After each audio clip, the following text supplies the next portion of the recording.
Você já imaginou como uma tempestade de dados frios pode se tornar em ações e emoções, desde que contados da forma correta? Eu sou Guilherme Tavares e no episódio do Desvendados de hoje falaremos sobre storytelling utilizando dados.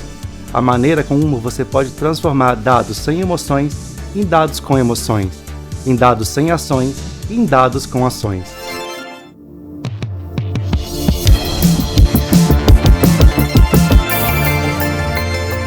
Desvendados. E aí, Mari, o que você acha do episódio de hoje? Nossa, tá incrível, tá uma delícia. Sabe aquela dificuldade de interpretar o dado, de criar uma história sobre o dado, ele chegar frio, quadrado, e você ter dificuldade de entender para que ele serve, de onde ele veio? Então, a gente vai falar sobre isso. Como que a gente dá uma narrativa em cima desse dado, constrói uma história em cima desse dado, para que ele seja melhor absorvido, e melhor compreendido, e melhor entendido. E para a gente desenrolar o tema de hoje, os dois convidados, vamos para as apresentações. Aqui do meu lado direito, descobri uma nova profissão que eu não sabia que existia, desculpa a ignorância, mas muito obrigada por ter aceito o convite, Stefano Carnevale, seja bem-vindo. Obrigado, Maria. Stefano é Data Storyteller, ele é palestrante, autor, professor de fluência e literacia em dados. Seja bem-vindo. Obrigado pelo convite. E aqui do outro lado a gente tem a Ana Talavera. A Ana é profissional de inteligência de dados e pesquisadora digital. Seja bem-vinda, Ana, e obrigada por ter aceito o nosso convite. Claro, muito obrigada. É um prazer estar aqui com vocês. Legal, sejam bem-vindos. Vamos cantar, Mari? As pessoas que acompanham o Desvendados já há um tempo sabem que a gente gosta sempre de começar com o fogão já no máximo, né? E Data Storytelling, infelizmente, ainda não é uma temática muito conhecida na maioria das empresas ou pela maioria dos profissionais que utilizam de dados para tomar as suas decisões. Então eu queria começar com essa pergunta primeiro, que não é quente, mas que vai esquentar a nossa conversa. O que é Data Storytelling? A gente vai lá no Para o Ímpar. Ai, vai. Vai o professor. A gente tem uma questão, né, um pouco da própria história, né? Então, quando a gente fala do Data Storytelling, no fundo eu estou reunindo técnicas que vão me ajudar a contar a história dos dados, né? Essas técnicas, elas também são usadas em alguns momentos. Então a gente tem, por exemplo, algumas pessoas que usam storytelling com dados. Então eu estou fazendo uma apresentação, eu quero melhorar a comunicação desse gráfico, melhorar a comunicação dessa visualização de dados, explicar melhor para o meu público o que aquelas informações que eu analisei dizem, né? O que elas podem contar, né? Então o Data Storytelling ele vem nessa linha. Então, é uma reunião de técnicas que vão ajudar você a compreender melhor um conjunto de informações e obter alguns insights, principalmente os acionáveis, aqueles que vão te empurrar para uma ação. Analisar dados, né, ver dados, ver informações só faz sentido se a gente pegar aquilo e agir. Se a gente só constatar, a gente continua sentadinho aqui bonitinho e não faz nada, né?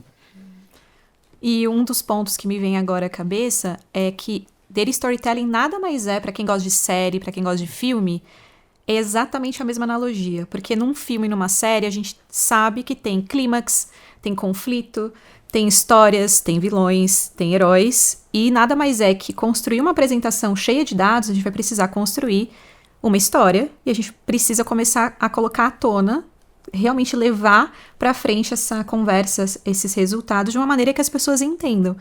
Então essa analogia para mim funciona super no dia a dia, porque sempre pessoas que trabalham comigo, sejam agências, fornecedores, a gente sempre se pergunta, tá, mas para quem que é essa audiência?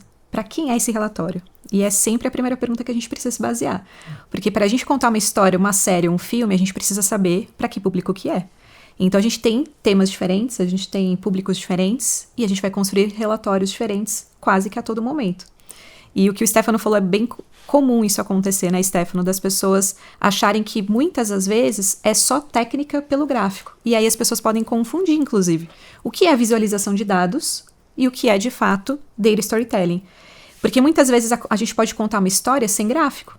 Às vezes o próprio texto pode transformar a história, pode construir essa narrativa. Então, para mim é um conjunto de possibilidades que não só diz respeito ao dado, mas diz respeito às pessoas. Então, como é que você constrói uma história, uma narrativa melhor para que público? Eu acho que isso parte muito do início dessa nossa conversa. Porque de dados a gente está cheio. A gente está cheio de Big Data, a gente está cheio de dados aí com inteligência artificial. Mas na hora que a gente vai realmente se colocar à frente de apresentar essas informações, como é que a gente escolhe melhor, sabendo a audiência, e 2, claro, os gráficos, que muito bem o Stefano colocou. Então, é um conjunto de fatores. Legal. Você trouxe analogia aí com o mundo da arte, né? Com o cinema, com as séries. E eu acho isso fantástico quando a gente fala sobre contar histórias, sobre storytelling. Mas a gente ainda sofre bastante, né, Stefano? Ainda mais você que é pesquisador, autor de livro, com a falta de maturidade das pessoas. E para contar uma boa história, eu preciso ter maturidade. Eu preciso saber o português para saber contar um bom conto, para poder fazer uma boa narrativa dentro do meu storytelling. Como é isso? Como a ausência de maturidade ou de literatura de dados pode impactar no storytelling como um todo?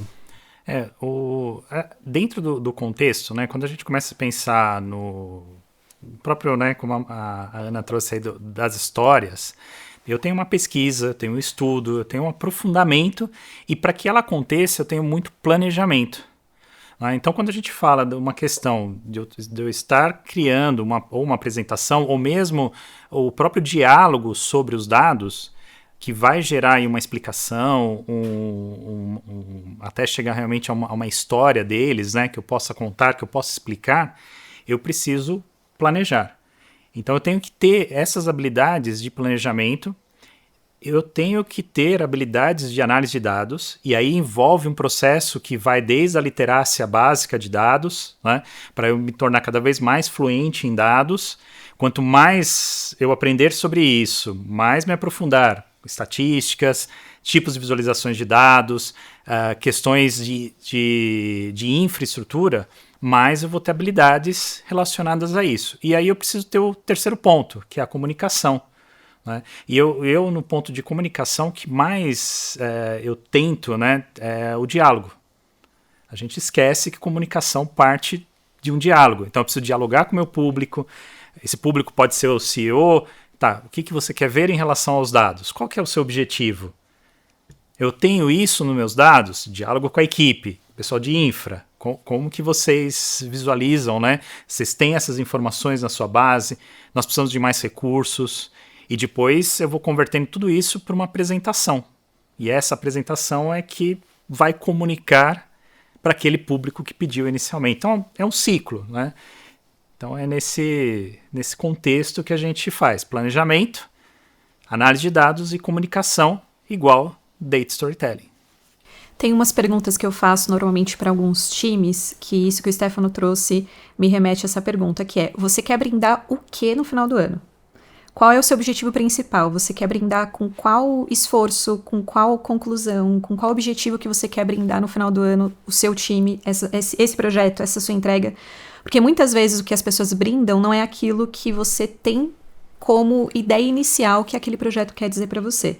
Um exemplo muito claro, eu que trabalho muito com redes sociais, com projetos de pesquisa digital, trabalho muito com times de marketing, times de branding, times inclusive estendidos com tecnologia também, e muitas vezes cada uma das áreas tem os seus próprios objetivos. É sempre essa questão. Só que o projeto em comum, a gente precisa chegar num ponto em comum como um grande projeto que estamos construindo em conjunto.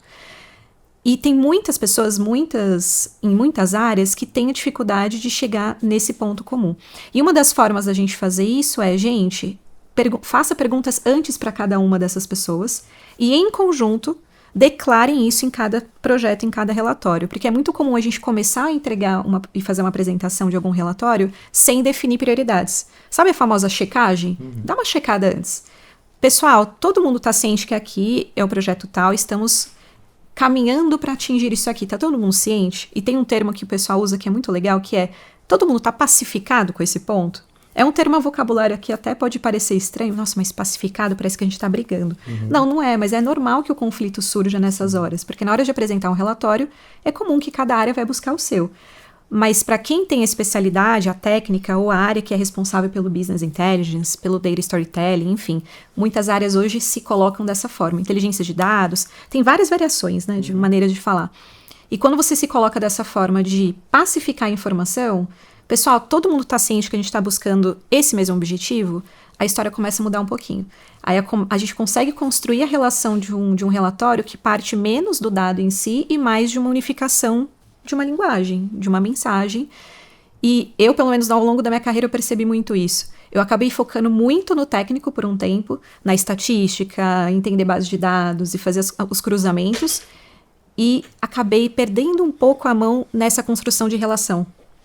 E, inclusive, se eu pudesse dar uma dica logo de cara, para quem está aqui assistindo a gente, eu diria exatamente isso. Construa soft skills também no processo, além do hard skills.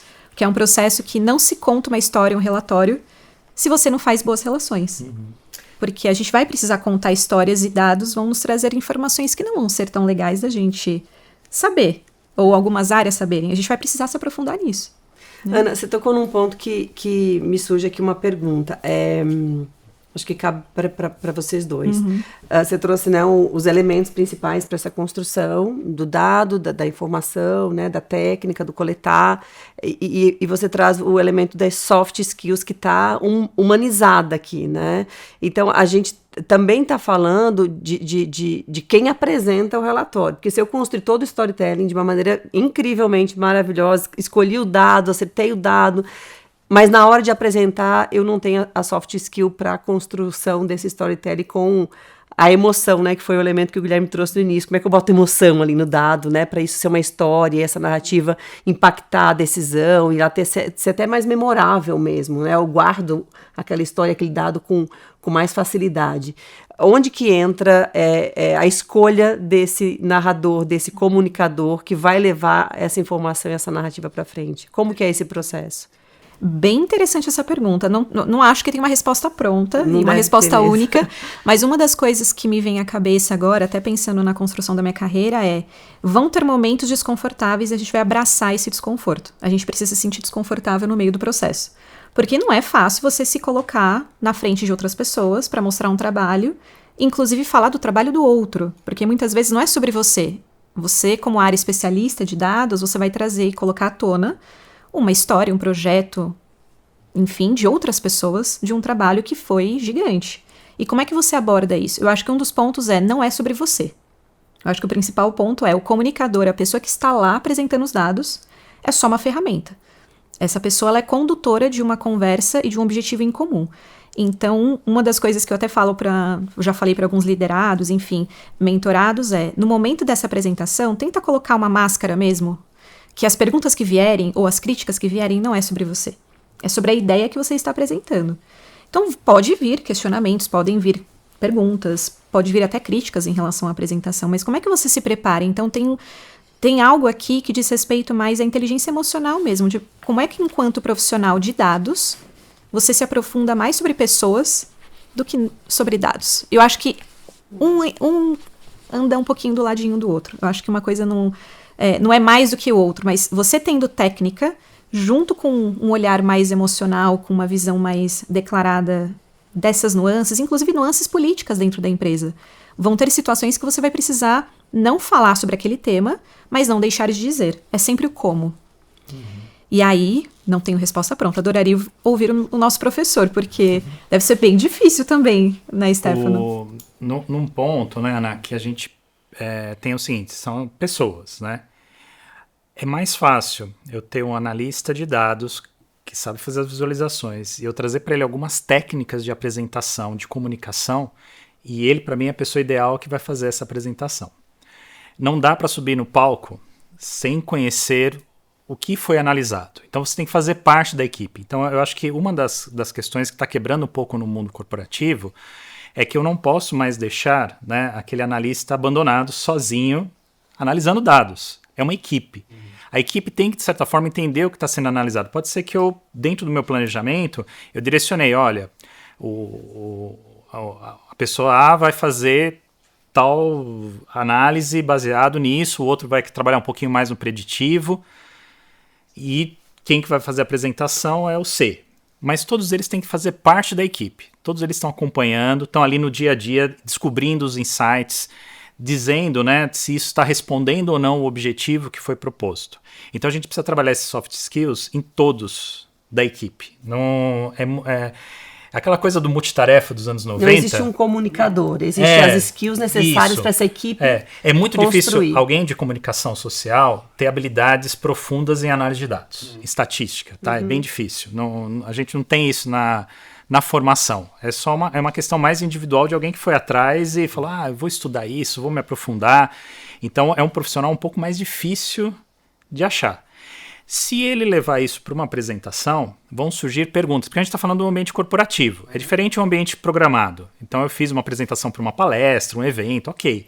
Mas no ambiente corporativo rápido, ligeiro, onde às 8 horas da manhã alguém pediu para eu fazer uma apresentação à 1 da tarde pós-almoço, eu preciso estar muito ágil. E se eu tenho a melhor peça, a melhor pessoa ali, que a hora que alguém fala, como é que você chegou nessa correlação para enxergar esse ativo A? Não estava na apresentação, mas ele fez a análise, ele sabe responder. Porque é isso que quem demandou quer, né? Respostas rápidas, né? Então a gente tem no processo, né, do trabalho do Data Storytelling, é onde a gente aproveita isso, dialogar, conversar, questionar, né? Eu não sou da área estatística. É algo que eu venho aprendendo, eu tenho lá meu plano de estudo, né? Meu plano de estudo uma vez por semana, tá? E o pessoal deve fazer isso. Você não entende estatística? Põe lá meia hora por semana, põe na sua agenda. O que você vai fazer? Vai ler um artigo, vai ler um exemplo, faz alguma coisa. Faz um teste, né? Tem tanto site hoje que dá para você fazer, pergunta para o Copilot lá, como é que funciona a estatística, né, de mediana. Isso você vai criando uma literácia sua em dados estatísticos. Depois de um ano, quantas horas você praticou isso? Depois de 10 anos, então vai elevando, né? Então a gente precisa preparar esses soft skills e os hard skills. O profissional hoje ele está nessas duas frentes. O pessoal de comunicação fez letras, aprende Python. O pessoal de Python aprende a escrever um livro. Né? Então é isso que a gente está sendo engolido por essa nova sociedade exponencial de convergência que está surgindo. E não tem como a gente não falar de inteligência artificial agora, nesse momento, né? Nessa pauta, porque é aqui que a gente começa a trazer as skills humanas para diferenciação, para vantagem competitiva, porque a parte do storytelling da construção eu posso usar de recursos de tecnologia, mas essa delicadeza da apresentação, do lidar com o improviso, do última hora, entra o fator humano. Ainda entra. Ainda entra. Qual que é a tua visão em relação ao futuro disso? Como que a gente está andando? A automação dos processos, né, com a IA está muito rápida. E a gente precisa que as pessoas também passem por um processo de... Então, a gente está atrasado. A gente tem a alfabetização digital, que tem uma grande massa da população que não entrou nessa alfabetização digital. A gente tem isso dentro das empresas com mais de 500 funcionários ainda existindo. Aí eu preciso saltar rapidamente para a alfabetização em dados, né? Eu preciso preparar as pessoas para entender o que é uma estrutura de dados, o que é coletar, entender governança, entender LGPD. Eu preciso que eles entendam. E ao mesmo tempo agora eu preciso que eles se alfabetizem em usar inteligência artificial generativa. Essa fusão toda está muito rápido. Né? Então vai caber um pouco às áreas de recursos humanos dentro das empresas entender como equalizar um pouco isso dentro das organizações, né? E como também realocar pessoas dentro. Por quê? Porque a IA vai substituir. Não tenho dúvida. Que nem a parte hoje, por exemplo, de visualização de dados, ela praticamente está automática. Né? Hoje, com a ferramenta, né, que a gente utiliza lá, eu acesso a base de dados e mando uma pergunta. Ele me traz uma narrativa completa, dizendo, vimos isso, isso e isso. Se você quiser fazer em casa, né, você pode pegar a sua IA generativa que você utiliza, né, se você puder subir um arquivo, sobe um arquivinho lá, uma planilha, e pede para ele analisar a planilha. Ele vai trazer para você um monte de informações. Só que qual que é a próxima pergunta? Como é que eu alinho essa pergunta que eu fiz com o objetivo da empresa, o objetivo do setor? E aí começam as questões, né? Sobre essa deixa, Stefano, eu queria fazer uma provocação para o nosso público e também para vocês. Vou pedir licença e fazer direto aqui para a câmera. Você tem feito seu storytelling baseado em dados ou você tem analisado dados para construir o seu storytelling? Responde aqui nos comentários. E aí, qual que é a fórmula? É analisar dados para construir o meu storytelling? Ou é construir um storytelling e pegar dados para validar esse storytelling? A primeira opção, gente, sempre, e vou assinar embaixo com o que o Stefano trouxe, a gente precisa primeiro analisar os dados para depois contar uma história coerente. Não se faz o contrário, inclusive é muito comum no mercado se fazer o retroplanejamento. Normalmente é esse termo que se dão. Deixa eu pensar em qual gráfico que eu vou colocar aqui, sendo que você nem tratou a base, você nem sabe o que tem ali, para você pensar os melhores gráficos nos momentos certos. Então é bem comum isso acontecer. E tem um ponto aqui que o Stefano trouxe que é bem comum mesmo, que as pessoas têm em relação à análise de dados em geral. Essa parte da estatística realmente pode soar um pouco distante, difícil. Gente, estatística descritiva básica, sabe?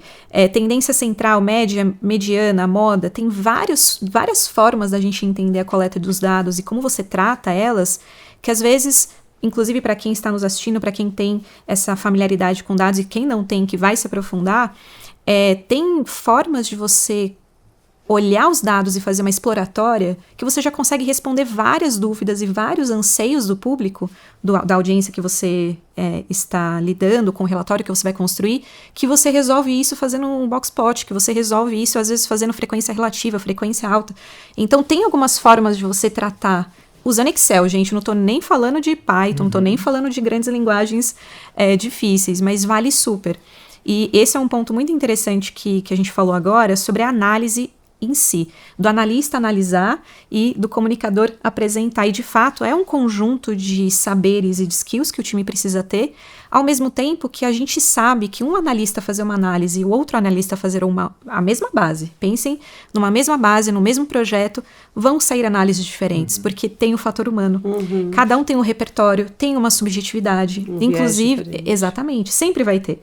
Inclusive, eu lembro, eu fiz uma especialização de neurociência e no meu TCC que eu entreguei, fiz sobre exatamente isso. Vieses dentro da análise de dados para extração de insights. Porque uma das coisas que a gente vê é isso, vieses de confirmação.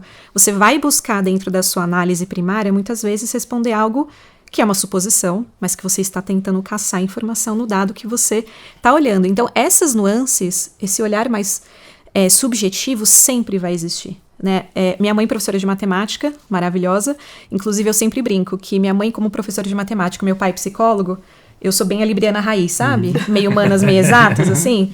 Então, essas nuances sempre estiveram muito comigo. E minha mãe contando, ela é trader hoje, e as discussões que a gente tem é maravilhoso. Então, muitas das vezes eu comecei a estudar, como o Stefano sugeriu aqui para todo mundo de casa, estudar estatística, estudar Excel básico, que ajuda muito. E eu lembro de construir, às vezes, metodologias e, enfim, situações no Excel. Mãe, vem cá, dá uma olhadinha, ver se está fazendo sentido para você. E aí é interessante porque a gente conta o processo para alguém que não entende necessariamente de onde eu estou partindo.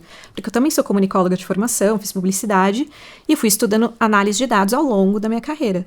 Então é interessante esses exercícios. Como é que a gente conta o que a gente faz para pessoas que não sabem o que a gente faz? Eu acho que esse é um exercício de humildade sempre, da gente sempre realmente estudar, se aprofundar e não ser sempre muito técnico, mas sempre tentar trazer esse lugar da facilidade da linguagem, de construir mesmo maneiras diferentes de fazer algo que você sempre faz, porque às vezes acontece isso. A gente sempre fez e na hora de explicar, a gente trava. E como é que a gente conta essa história? E normalmente é isso que acontece nos relatórios. Sim. A gente se aprofunda, a gente analisa, a gente sabe muito, mas na hora de transmitir, a gente trava. Putz, como é que eu vou traduzir isso de uma forma diferente? Eu vou dar um exemplo. Numa aula que as pessoas me perguntaram, porque a gente trabalha com isso bastante, enfim, eu junto com o time, sobre amostra, a parte estatística, que a gente tem um universo de uma população e a gente precisa fazer uma amostra. Cara, como é que eu explico a amostra? E aí eu fiquei batendo cabeça para pensar nisso, aí teve um dia numa aula, enfim, que eu falei, gente, a amostra é o seguinte, sabe exame de sangue? Fazer hemograma. Todo mundo faz hemograma aqui. Para você analisar o sangue, você precisa tirar todo o seu sangue do corpo? Não, você precisa tirar uma amostra. Uma amostra de sangue para você analisar. E é exatamente isso que a gente faz. Numa coleta de 1000 comentários no mês, eu preciso avaliar os 1000? Não necessariamente. Se você fizer uma amostra com confiabilidade, tem calculadoras que fazem isso para você consegue avaliar uma amostra que seja, por exemplo, ideal para você entender detratores, promotores de uma marca. Então, nesse sentido, acho que tem caminhos bem férteis da gente tentar trazer sempre analogias para explicar para as pessoas, sem perder essa robustez analítica do histórico, da tecnicidade, porque eu acho que as coisas sempre vão andar no paralelo, né? Então a gente precisa ter, sim, esse lugar da metodologia, isso que o Stefano falou, total.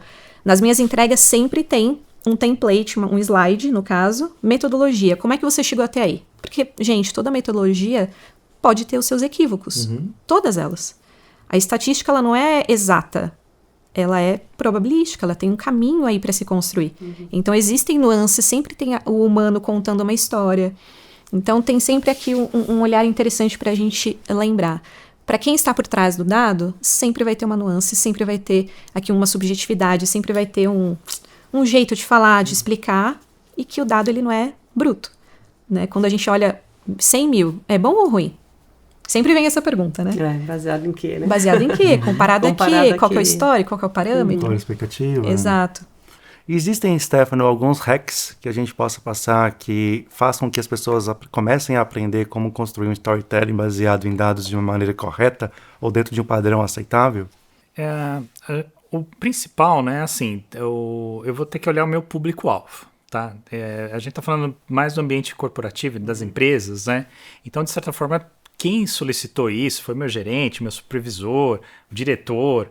Eu tenho que entender um pouco também o perfil dele e o que ele está buscando em relação àqueles dados. Tem a ver, às vezes, com um objetivo direto, que é fácil reconhecer, mas também pode, às vezes, ter a ver com objetivos ocultos, que ele não passa, às vezes, para a área que está desenvolvendo a análise. Esses são sempre os mais difíceis de trabalhar.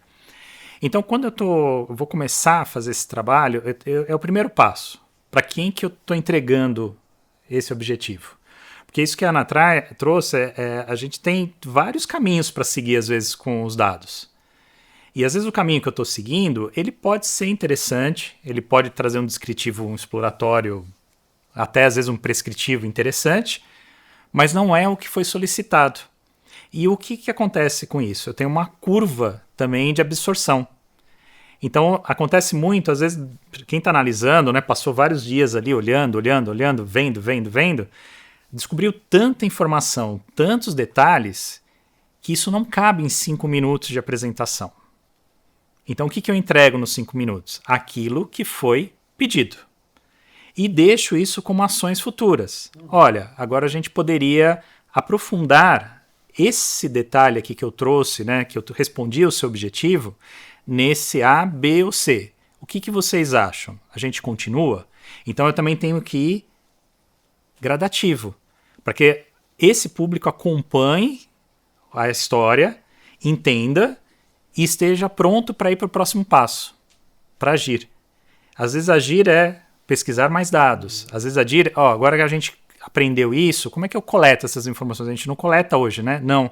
Mas se a gente coletar, a gente pode conseguir chegar nisso, e eu posso fazer isso até como um teste inicial, trago para você. É um diálogo constante. A gente está falando em análise de dados, ela no dia a dia, né, no nosso mundo, não tem fim isso.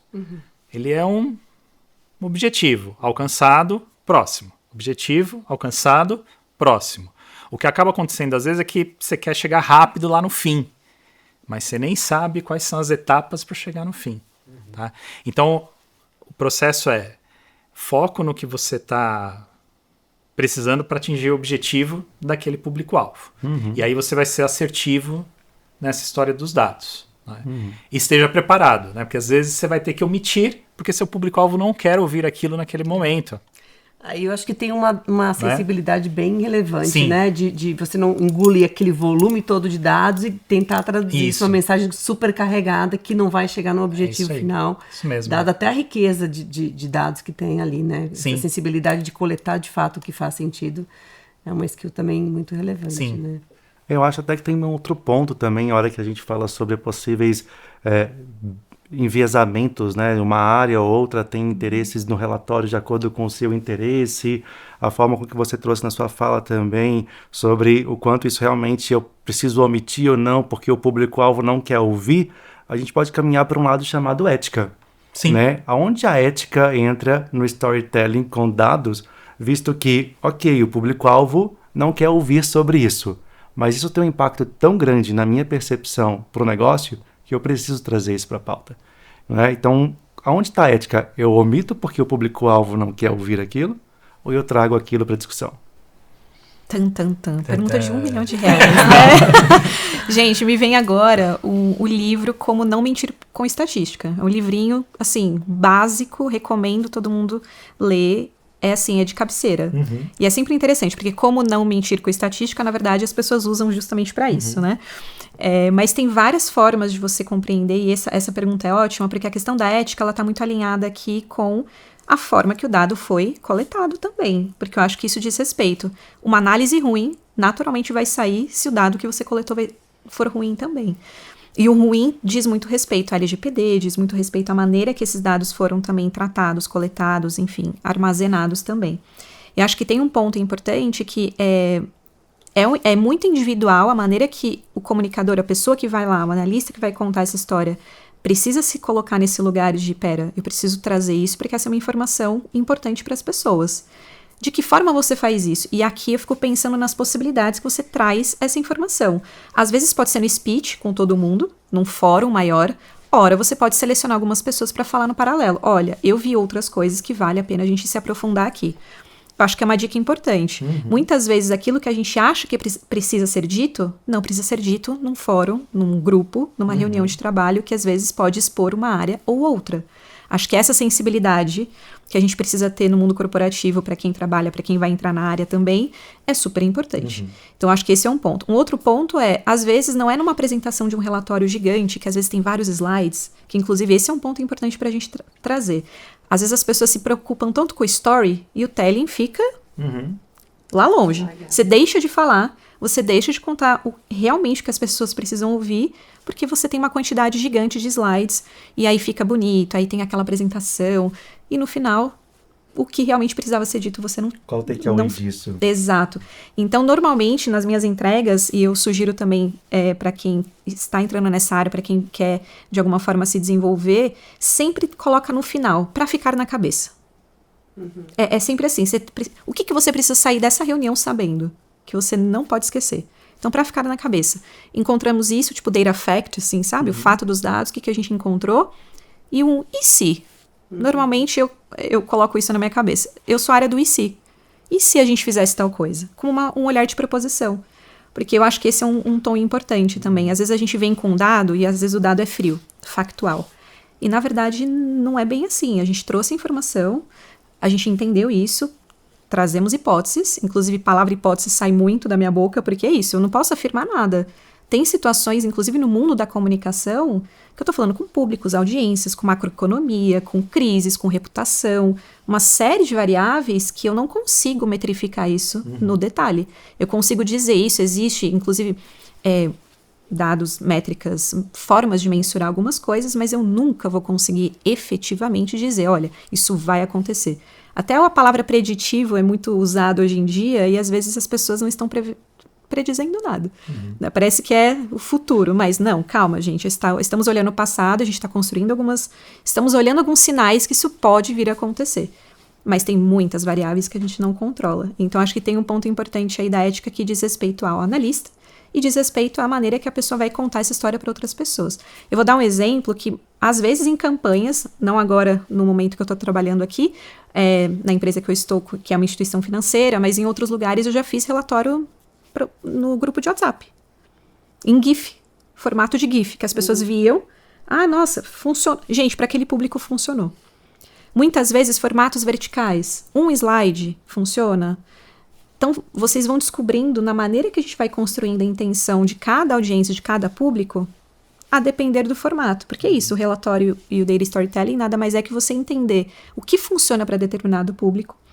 Existem gráficos possíveis para contar essa história. Se não precisar, às vezes o texto conta essa história por si próprio. E usar muito do jornalismo de dados e o backstage que a gente tem de muitas pessoas que usam esse olhar de manchetes claras, 1 a cada 10, sabe esses termos, essas frases que é possível de compreender, as pessoas têm uma clareza melhor quando as pessoas compreendem dessa forma, porque estão mais no dia a dia.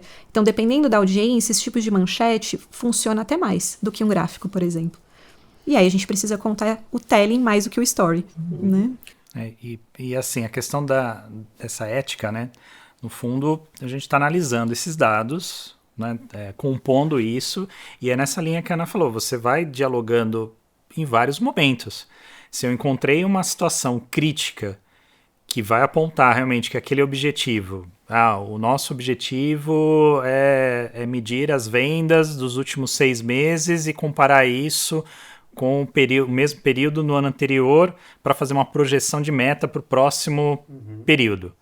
Se esse resultado não está batendo com o que foi, né, que a área de vendas trouxe, eu vou ter que alertar alguém. Então, eu preciso saber, antes de ir para essa reunião, quem eu vou alertar. Eu tenho que alertar o diretor de vendas, eu tenho que alertar o CEO que pediu, foi ele que pediu essa apresentação para mim? Legal. Então, eu vou lá conversar com ele. Porque a gente já teve casos na história, e se vocês pesquisarem aí, vocês vão achar, né, de empresas onde determinado setor estava manipulando as vendas. E aí os resultados eram positivos no final do ano. Não é recente, isso aí é de uns 20 anos atrás, tá, pessoal? Vocês procuram alguma empresa de 20 anos atrás que não existe mais hoje que aconteceu Quebrou, isso. inclusive.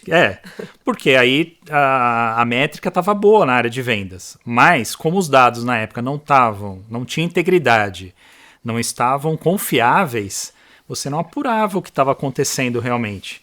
Quando você faz essa apuração, aí aparece. Aí a hora que você bate com o número, fala, mas o que você está me dizendo não é o que está acontecendo. Esse é o processo ético. Mas, de novo, vai depender do público-alvo. Né? Se é o CEO que está me pedindo, porque ele quer ver se realmente meio que uma fiscalização, é uma coisa. Por isso a automação é importante. Quanto mais nós estruturarmos esses dados, né? Então é camada mesmo de infra, de dados, isso tiver homologado, rastreável, e eu garantir que as minhas análises estão feitas sem recortes de planilhas, principalmente, eu garanto mais essa integridade. Ao passo que isso passa por edições, eu não sei se aquele dado, né, e a gente já pegou em vários trabalhos nossos casos assim, porque um determinado dado estava sendo corrigido no meio do caminho. Então aquela área via a informação real. O restante da empresa não tinha essa informação real. O momento que chegou para cruzar os dois, alguém levantou a mão, não, esse dado não está certo. Vocês fizeram lá o Data Warehouse, vocês montaram tudo, mas vocês fizeram alguma caca lá. Porque o que vocês estão me mostrando aí não é o que eu vejo todo mês. Aí você volta lá e você descobre que em alguma etapa alguém editava. Por quê? Porque na etapa que alguém deveria preencher tal informação, não era preenchida. Porque alguém falou, não precisa preencher isso, todo mundo sabe. Né? Eu vou até transicionar para o game, mas antes eu queria fazer um comentário que eu acho que é super rico e complementa aquilo que você trouxe, Stefano. Muitas vezes, a origem do dado dessas duas áreas é a mesma. Então, a falha não está no dado. A falha está muito no entendimento da regra de negócio para que aquele dado chegue ao indicador. Então, a gente já viu, por exemplo, áreas de vendas trazerem que a venda foi de X milhões, 1000, whatever, o número, e a área de financeira falar, não, foi 1/3 disso. Mas porque a regra de negócio para o financeiro era olhar 1 ano de contrato. E a regra para a área de vendas era olhar os 3 anos de contrato. Então os dois olhavam o mesmo dado, tinha veracidade nisso, mas a regra de negócio não estava acordada. Não estava claro para todo mundo como esse indicador ia chegar para a análise no fim, né? Mari, contigo. Vamos pro game? Eu acho que é o game mais desafiador que eu já fiz aqui. É ótimo. Mas tá gostoso, vamos lá.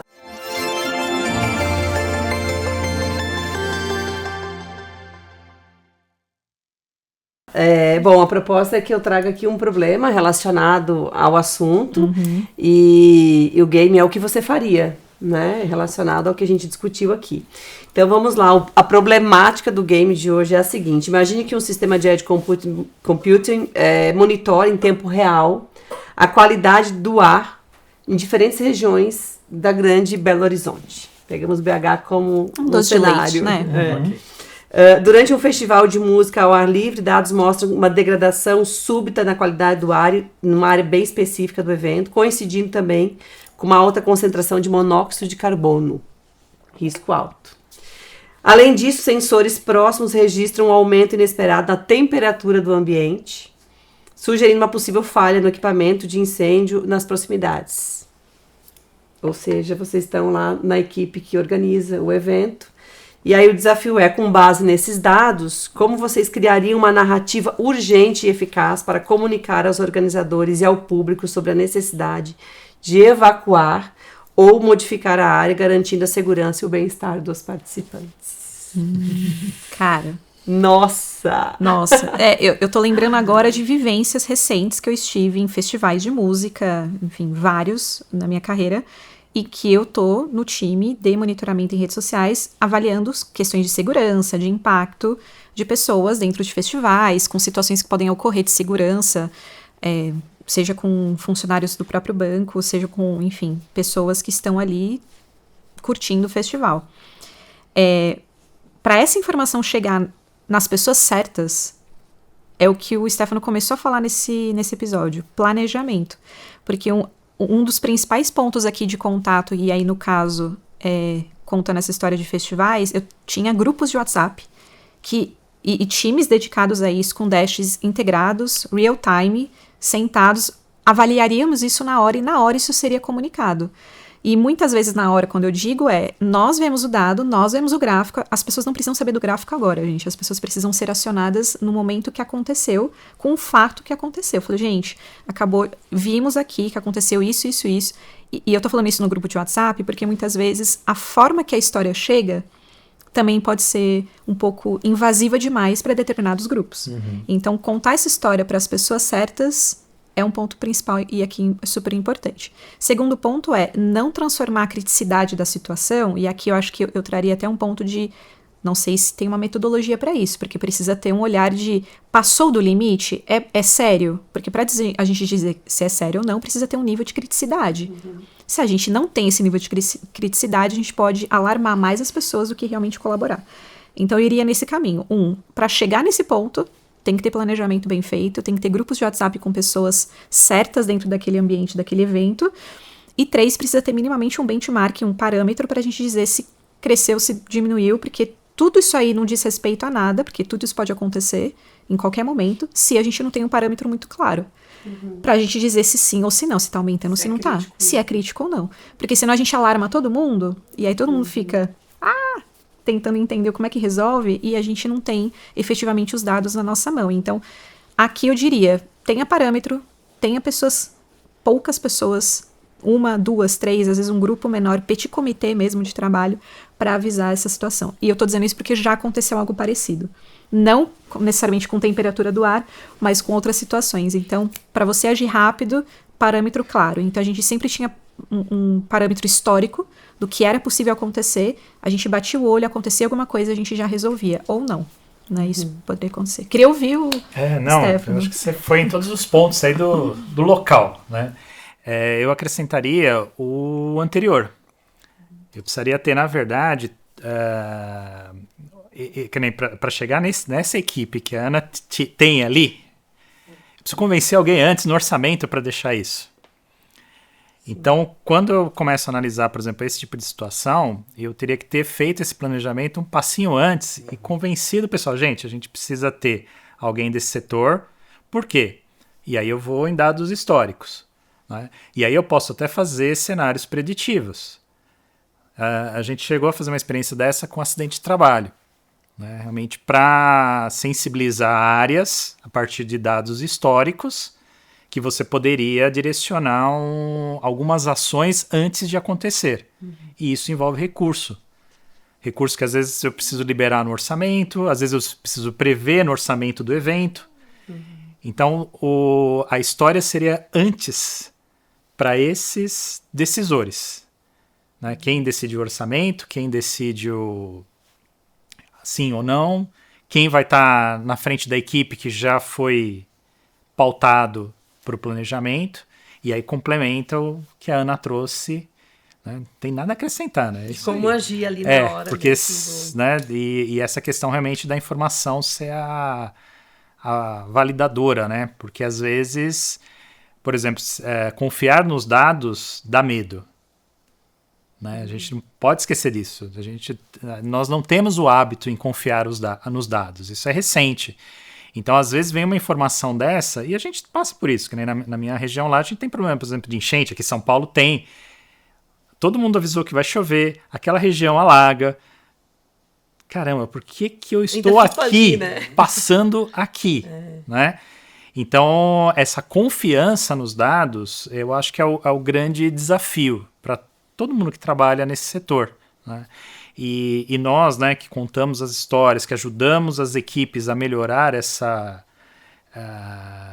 compreensão, a gente tem também essa função de trazer essa credibilidade. Olha, vamos confiar nos dados, né? Dados, não desinformação, porque também hoje a gente sofre com esses dois elos, né? Sem Seria dúvida. outro episódio, né? É, já seria falar outro- de Aqui desinformação. já saíram temas certamente para vários episódios. Sem dúvida. Pessoal, o papo foi ótimo. Falamos muito sobre a importância de contar as histórias de maneira correta, de maneiras que vão gerar emoção ou que vão tirar o dado frio para um dado quente, um dado que realmente vai fazer sentido no impacto das empresas ou da tomada de decisão das empresas. Obrigado por compartilhar o conhecimento de vocês. E antes de agradecer individualmente, eu gostaria de sugerir uma leitura para o nosso público, o livro do Stefano, da Sandra e do Osmar, Fluência em Dados, Inovação e Convergência. Você encontra em todas as livrarias, né, Stefano, em todas, seja elas digitais ou as tradicionais. Eu vou aproveitar então e agradecer também a sua presença. Muito obrigado por compartilhar conosco o teu conhecimento. Legal, Guilherme. Agradeço também o convite, Mari. Né? Ótimo poder compartilhar com a Ana aqui esse momento, né?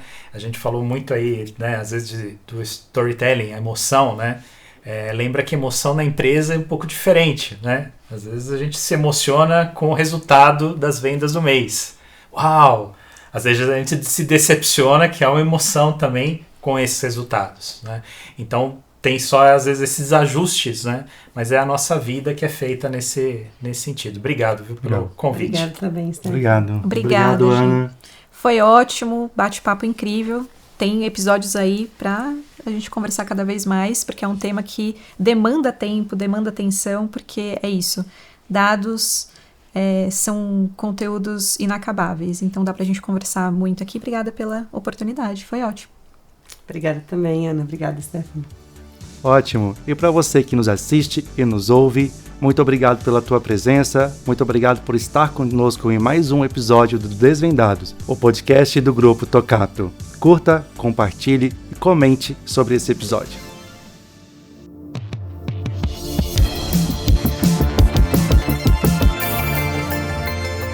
Desvendados,